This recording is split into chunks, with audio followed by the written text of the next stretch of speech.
ആന്റണി രാജു പിണക്കത്തിൽ പരസ്യ പ്രചാരണത്തിനില്ല, ഉത്തരം മുട്ടി LDF.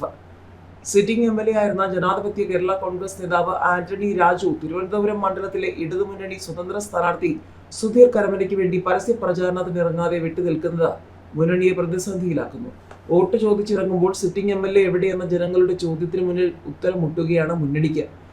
ഇന്നലെ ഇടതുമുന്നണി തിരുവനന്തപുരത്ത് സംഘടിപ്പിച്ച തെരഞ്ഞെടുപ്പ് കൺവെൻഷനിൽ ആന്റണി രാജു പങ്കെടുത്തില്ല. അതേസമയം സുധീർ കരമനയെ പിന്തുണച്ച് CPM ജില്ലാ കമ്മിറ്റിയുടെ ഫേസ്ബുക്ക് പേജിൽ അദ്ദേഹം വീഡിയോ പോസ്റ്റ് ചെയ്തു.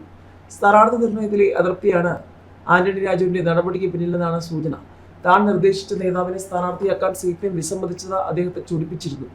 നിർണായകമായ ത്രികോണ മത്സരം നടക്കുന്ന മണ്ഡലത്തിൽ സിറ്റിംഗ് MLA ഇത്ര ദിവസമായിട്ടും പ്രചാരണത്തിന് ഇറങ്ങാത്തത് വലിയ ചർച്ചയായിട്ടുണ്ട്. തിരുവനന്തപുരത്ത് LDF ദുർബലനായ സ്ഥാനാർത്ഥിയെ നിശ്ചയിച്ചത് CPM BJP ഡീലിന്റെ ഭാഗമായാണെന്ന് മുതിർന്ന കോൺഗ്രസ് നേതാവ് K മുരളീധരൻ ആരോപിച്ചിരുന്നു. ഇതിനിടയിലാണ് ആന്റണി രാജു പിടങ്ങി മാറി നിൽക്കുന്നത്. അതേസമയം തിരഞ്ഞെടുപ്പിൽ മത്സരിക്കുന്നതിൽ നിന്നും കോടതി അയോഗ്യനാക്കിയ താൻ ഒരു തിരഞ്ഞെടുപ്പിൽ പരസ്യമായി വോട്ട് അഭ്യർത്ഥിക്കുന്നത് ധാർമ്മികതയല്ലാത്തതിനാലാണ് മാറി നിൽക്കുന്നതെന്നും പ്രതിഷേധമല്ലെന്നുമാണ് ആന്റണി രാജുവിന്റെ വിശദീകരണം. ജനാധിപത്യ കേരള കോൺഗ്രസിന് 2021 ലഭിച്ച ഏക സീറ്റായ തിരുവനന്തപുരത്ത് ജയിച്ചാണ് ആന്റണി രാജു MLA മന്ത്രിയുമായത്. എന്നാൽ തൊണ്ടി മുതൽ തിരുമറി കേസിൽ അയോഗ്യത വന്നതോടെ ഇടത് സ്വതന്ത്രനെ മത്സരിപ്പിക്കാൻ CPM തീരുമാനിക്കുകയായിരുന്നു.